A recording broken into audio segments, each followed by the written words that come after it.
A reading from the letter of St. Paul to the Colossians. My brothers and sisters, because you are God's chosen ones, holy and beloved, clothe yourselves with heartfelt mercy, with kindness, humility, meekness, and patience. Bear with one another. Forgive whatever grievances you have against one another. Forgive as the Lord has forgiven you. Over all these virtues, put on love, which binds the rest together and makes them perfect. Christ's peace must reign in your hearts, since as members of the one body, you have been called to that peace. Dedicate yourselves to thankfulness. Let the word of Christ, rich as it is, dwell in you. In wisdom made perfect, instruct and admonish one another. Sing gratefully to God from your hearts in psalms, hymns, and inspired songs. Whatever you do, whether in speech or in action, do it in the name of the Lord Jesus. Give thanks to God the Father through him. The word of the Lord. Thanks be to God. Our response, my soul rests in hope. My soul rests in hope. O Lord, my heart is not proud, nor are my eyes haughty. I busy not myself with great things, nor with things too sublime for me. My soul rests in hope. Nay, rather I have stilled and quieted my soul like a weaned child. Like a weaned child on its mother's lap, so is my soul within me. My soul rests in hope. O Israel, hope in the Lord, both now and forever. My soul rests in hope. Alleluia, alleluia, alleluia. Alleluia, alleluia, alleluia. Blessed are the poor in spirit, the reign of God is theirs.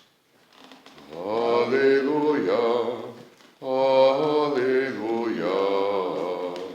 alleluia.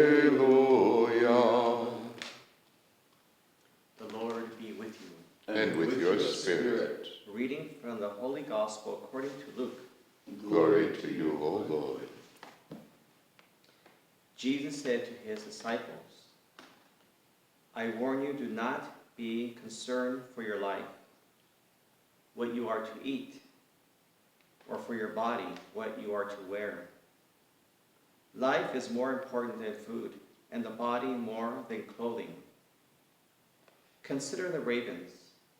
They do not sow, they do not reap. They have neither cellar nor barn, yet God feeds them. How much more important you are than the birds? Which of you, by worrying, can add a moment to his lifespan?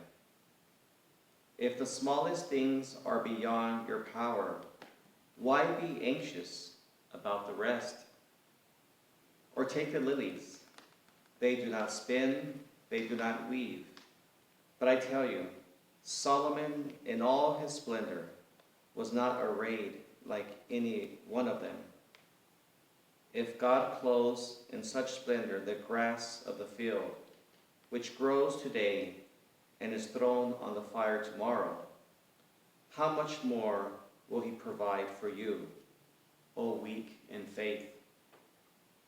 It is not for you to be in search of what you are to eat or drink. Stop worrying. The unbelievers of this world are always running after these things. Your Father knows what you need. Your Father knows that you need such things. Seek out instead his kingship over you, and the rest will follow in turn. The Gospel of the Lord. Praise to you, Lord Jesus Christ.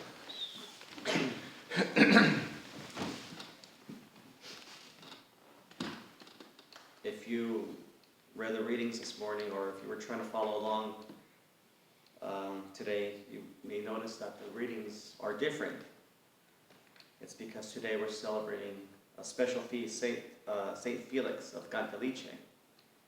It's special for us as Capuchins because he's our first Capuchin Franciscan saint. And those of you that know us as Capuchins, and you've heard us talk a lot about the Capuchin saints, you may notice that there's a common thread in whenever you hear us talk about the saints, the Capuchin saints. You know, you hear a lot about, of course, a deep prayer life, humility, simplicity, deep love for the poor. But another thing I think that makes the Capuchin saints a little special is that very down to earth that relates well to people, all walks of life. And that's very common in all the Capuchin saints, that very earthy men. And so St. Felix was born on a farm. He was a shepherd when he was little. When he was a boy, he was a shepherd boy. Grew up working on the farm, and he had this desire to be a Capuchin. But his health was not that great, and there was someone that was trying to persuade him maybe to join another religious order. And his quote was, either Capuchin or nothing. And so he was accepted to the Capuchins. And he was sent to Rome, and he was there for many years. For 40 years, he was a quaestor, begging alms. And so he would spend his day going in the streets and, begging for food for the poor and also for the Capuchins. And St. Felix was uneducated. He didn't know how to read, he didn't know how to write, and yet, a lot of scholars, a lot of contemporaries, like St. Philip Neri and St. Charles Borromeo would come to visit him, seek his advice, talk with him. And so, even though he had no education, he was, very wise, a lot of wisdom. He even taught the children in Rome catechism. And so since he didn't know how to read, he would teach them songs about the faith. And that's how he would teach the children. I remember the first time that I saw his tomb, it was actually by accident. When I was in Rome, I had gone to the Church of the Immaculate Conception. And what I really wanted to see was, I heard that they had the habit of, was it St. Crispin of Viterbo, I believe? I heard that they had his habit, and also the cell, with his room. So that's what I really went to go see. And so when I walked into the church to pray, you know how the old churches have a lot of side altars, and it was by accident because I just saw a little oil lamp burning. And I just, curiosity, I just looked over, and the first thing I thought was maybe the first pastor was buried there, or maybe some cardinal. And as I walked closer, I saw St. Felix Catelice. I said, wow. I was so excited. And of course, inside there, in the altar there on the wall, they had his painting, a portrait of him, Blessed Mother, handing baby Jesus in his arms, because he had that vision. St. Felix had a vision of Mary putting the baby infant Jesus in his arms. And so I was very excited to be there, and I stayed there and prayed. But then later I thought, our first saint, and why would they put him here on the side altar? That's what was going through my head. But then, as I thought about his life, I said, no, he wouldn't want it any other way. In fact, he wouldn't even want to be probably in the side altar. He would probably want to be somewhere else, because he called himself the donkey of the order. So that was his humility, his simplicity. Always wanted the lowest place. And one of my favorite quotes of St. Felix, he had many good ones, but the one I like the best is he was walking past a fancy banquet with lots of nobility and a lot of people with money and a lot of good food, and his companion, one of the other, I believe it was another friar, someone asked him, would you want to go in and to sit down with them? And he says, his response was, you may not believe it, but God knows I am telling the truth. I would rather be whipped from one end of the street to the other. So I guess his answer was no. So he had an attitude also of gratitude. Every time he came back from going on the streets and begging for alms, he would always distribute to the poor, and then also to the friar that was a cook. And then he would go straight to the chapel and pray.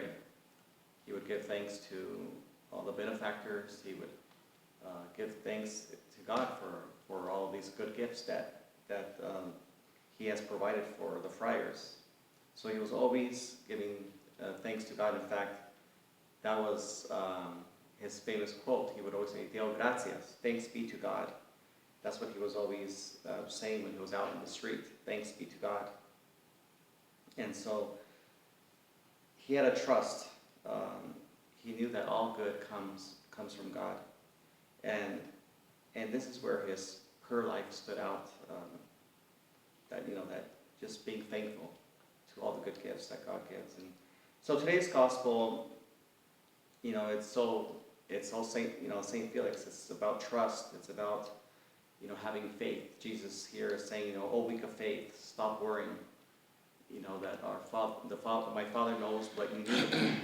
So it's that trust in God, and that's a good message for this time that we're in, this pandemic, and to trust, to stop worrying and have faith, to trust in our good Lord. Saint Felix teaches us in all that to trust and be thankful, to be thankful for all the good that God gives. That's what Saint Felix teaches us today. To be thankful, and as he always said, Deo gratias, thanks be to God.